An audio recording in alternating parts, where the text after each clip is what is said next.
Remember how much an improvement The Dark Knight was over Batman Begins?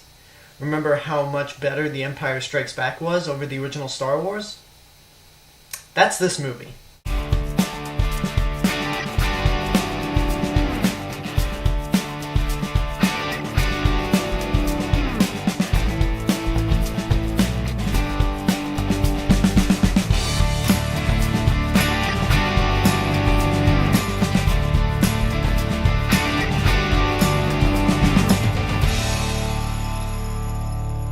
The Hunger Games: Catching Fire is the second film in the Hunger Games film series, directed by Francis Lawrence, who did not direct the first one. The director of the first movie was Gary Ross, who Lawrence replaces for this movie, and he's going to finish off the series. After winning the 74th Annual Hunger Games, both Katniss Everdeen and Peter Millark are on their victory tour across the 12 districts, but have realized they have brought hope to all these districts because they broke the rules of the Hunger Games and both survived, which usually only one winner comes out. This doesn't go over well with the Capitol's president, who I'm probably going to butcher his first name, Coriolanus Snow, President Snow, who's played by Donald Sutherland. He aims to make Katniss either a dead girl or one of the glamorous people living in the Capitol. Basically, one of them.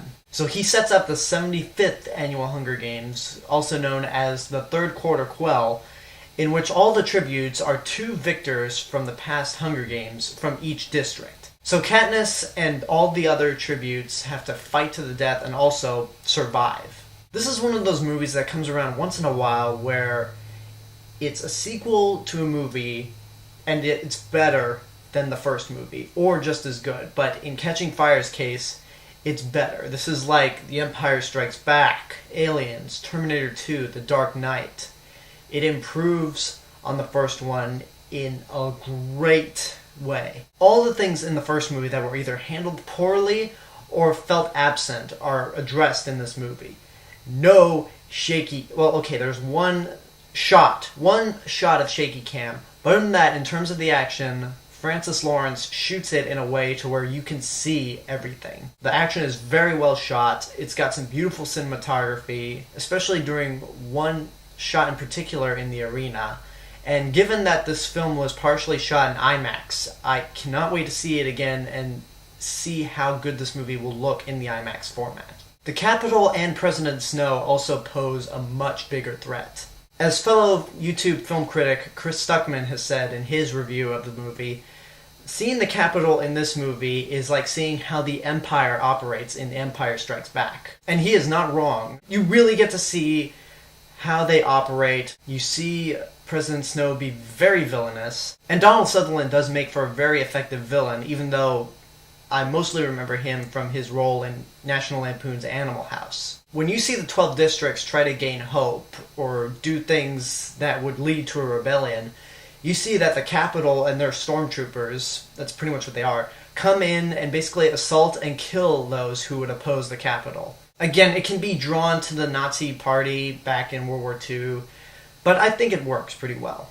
In terms of the new people in this movie, we have Oscar winner Philip Seymour Hoffman in this movie as the game designer, basically, and he's really good in the movie. Another new person that I do like is Jenna Malone as Johanna Mason. I really do like this character, and it is not only because of her introduction. If you've seen the movie or read the book, you know exactly what I'm talking about. Okay. There is one thing that I don't like in this movie, however.